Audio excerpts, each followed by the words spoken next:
The Weimaraner, who'd have one? Hi, my name's Charlie Thorburn. On this video, we're going to talk about Weimaraners.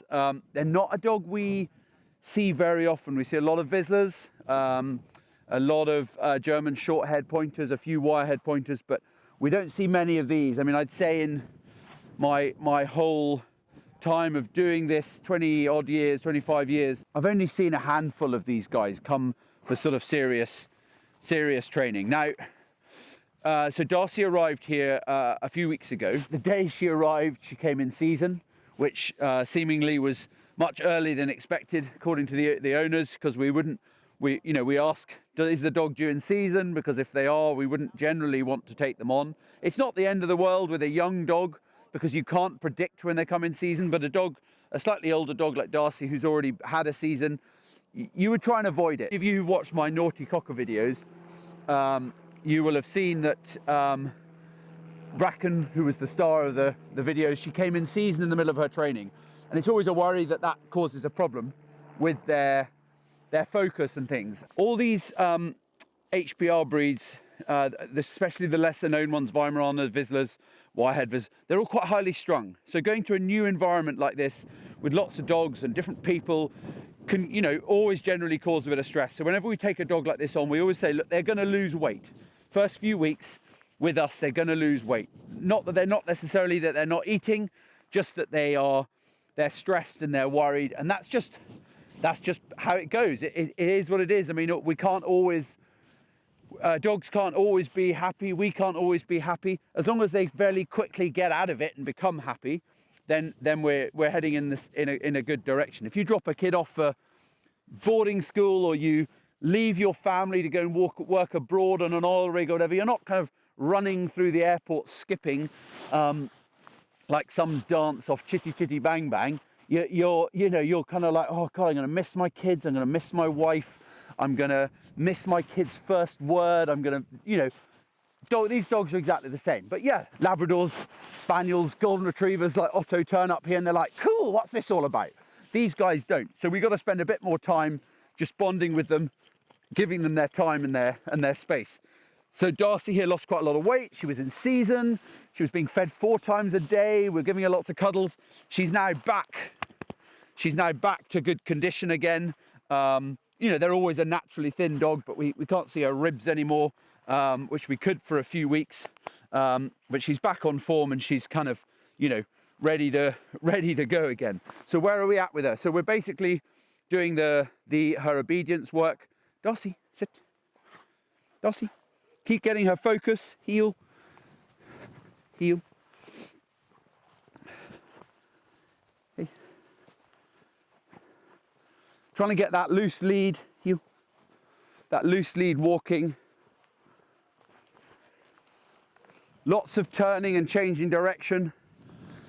They're not naturally as kind of focused as a retriever or a Labrador. They're a bit more kind of independent.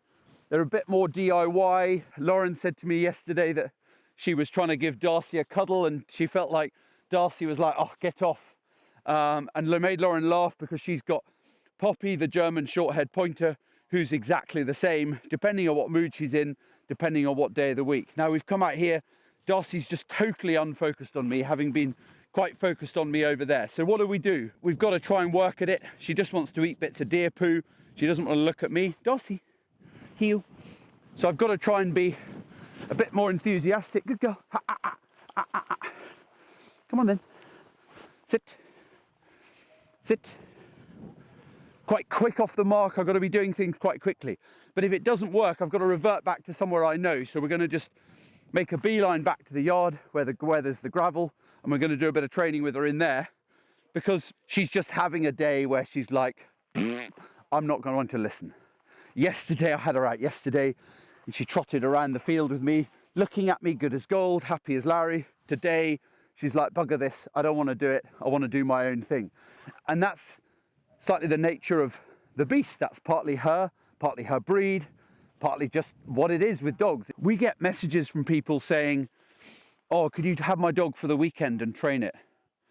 And it kind of makes me laugh. What goes through my head when people say that to me is, So you've spent a year and a half not training your dog and you think I can do it in a weekend.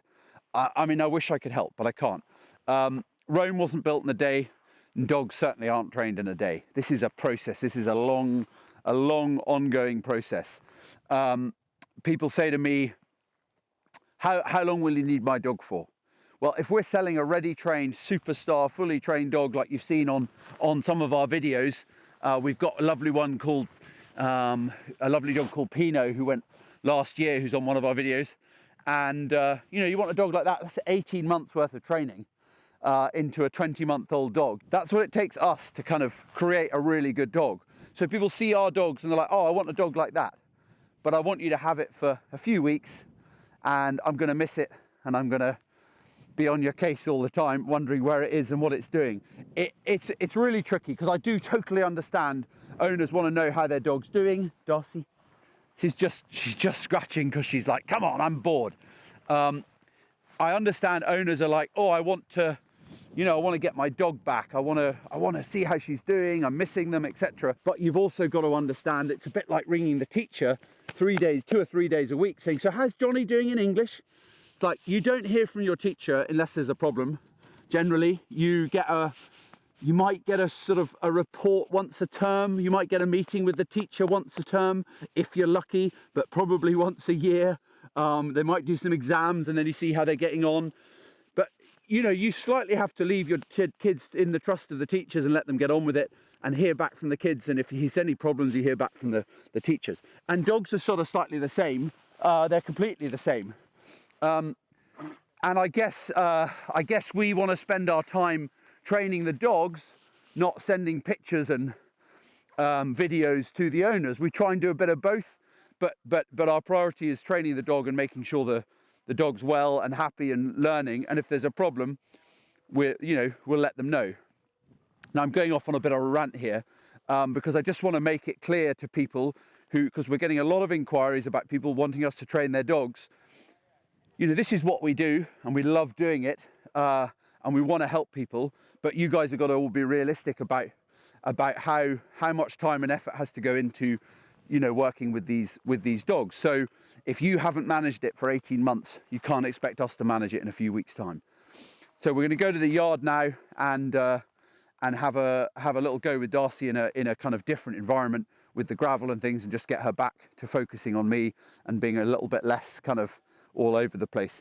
Now you can see when she was unfocused on anything, she was scratching, she was messing around. Now suddenly she's got someone to look at, and she's watching one of our team down in the field there with a young red Labrador, and she's sitting there good as gold, looking very, very pretty, very focused, very smart. The scratching's all gone out the window, the messing around's gone out the window, and she's got something to pay attention to. So that's what we're trying to get from her, you know, onto us. Darcy, heel, sit. So you can see that as soon as we come away from the environment that she's distracted back into the kind of gravel, less interesting environment, she's so much calmer and more focused. Darcy, heel. She's back to walking to heel really nicely with the loose lead. She's turning on my turn. Darcy, sit. Hey, sit. Sit, girl. Just giving her some praise and boosts, and she then lets me down by sticking her nose on the ground again. So when she puts her nose on the ground, I'm just putting my feet over whatever she's smelling. I'm trying to get her to stop because there's nothing to do down there rather than being on her case. Just because she's the sort of dog that doesn't respond well to being on her case. If that was Otto, who some of you seen, a golden retriever, you know, a quick tug on the lead, "Oi, Otto, leave it," he'd be like, "Oh, okay," and he'd move on. Whereas these guys have just got a bit more of a sort of surly kind of attitude about them. Sit. So they're just less interested in that kind of corrective training, and it's more, and you want to try and avoid it a bit more if you can. Darcy, heel, good girl.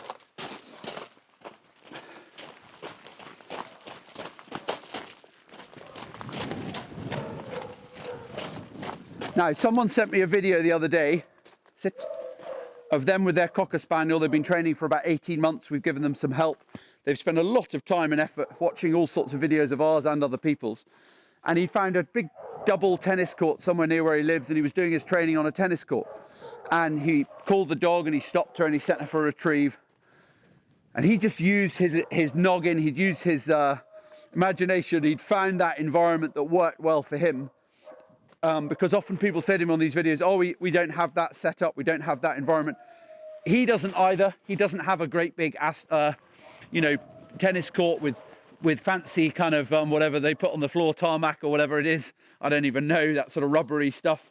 But he found one and he went and used it when the tennis courts weren't being used for training his dog, because it was a kind of relatively controlled, very controlled, because there's a fence around it, but relatively sterile environment. There wasn't lots of smells.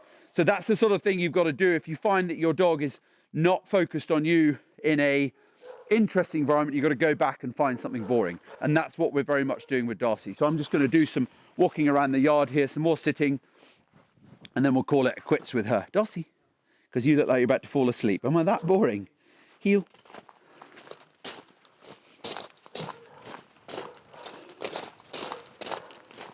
Hey, hey, hey, hey. Heel.